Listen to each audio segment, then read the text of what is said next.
Bonjour à toutes. Le texte que nous allons partager aujourd'hui est tiré de Jean au chapitre 11 des versets 1er au verset 44. C'est l'histoire de la résurrection de Lazare, une histoire que nous connaissons bien.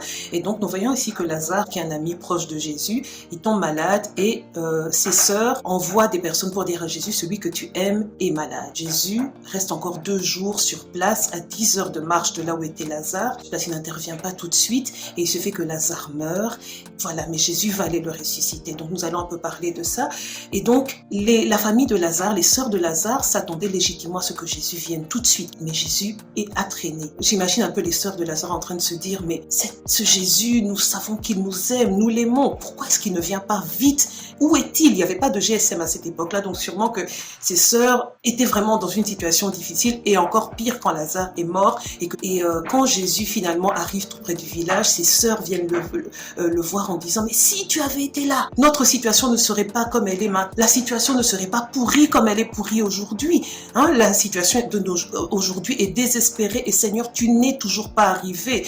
Pourquoi est-ce que tu n'es pas venu plus tôt? Nous voyons que Marthe, par exemple, répond à Jésus en disant, je sais, nous ressusciterons le dernier jour, je sais que. Donc elle croit en Jésus, elle a une foi, mais qui a les limites de l'humanité. Elle croit en Jésus qui est capable de faire beaucoup de choses, mais là, ressusciter un mort qui est mort depuis 4 jours, c'est un peu compliqué. Et donc Marie, la même chose, elle lui dit aussi, si tu avais été là, je sais Seigneur que tu guéris les malades, je sais, tu as fait beaucoup de choses, tu as changé l'eau en vin, mais la mort est déclarée, ma situation est désespérée, qu'est-ce que tu peux encore faire? Et Jésus dit, je suis la résurrection et la vie. Et il dira encore à Marthe, ne t'ai-je pas dit que si tu crois, tu verras la gloire de Dieu.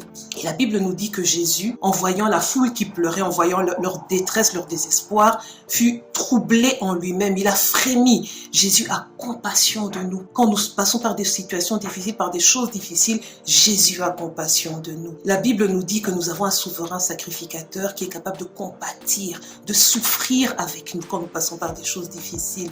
Donc aujourd'hui, maman, tu pleures pour ton enfant. Femme, tu pleures peut-être à cause de ton mari. Jeune fille, tu pleures parce que tes lendemains sont incertains.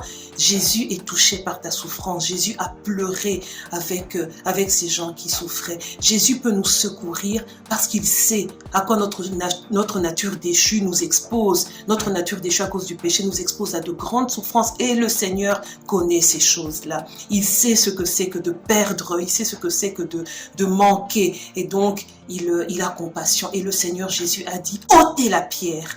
Alors Marthe là lui dit, mais Seigneur, il sent déjà mauvais, la situation est trop abîmée, on va ouvrir la pierre, ça va déranger tout le monde.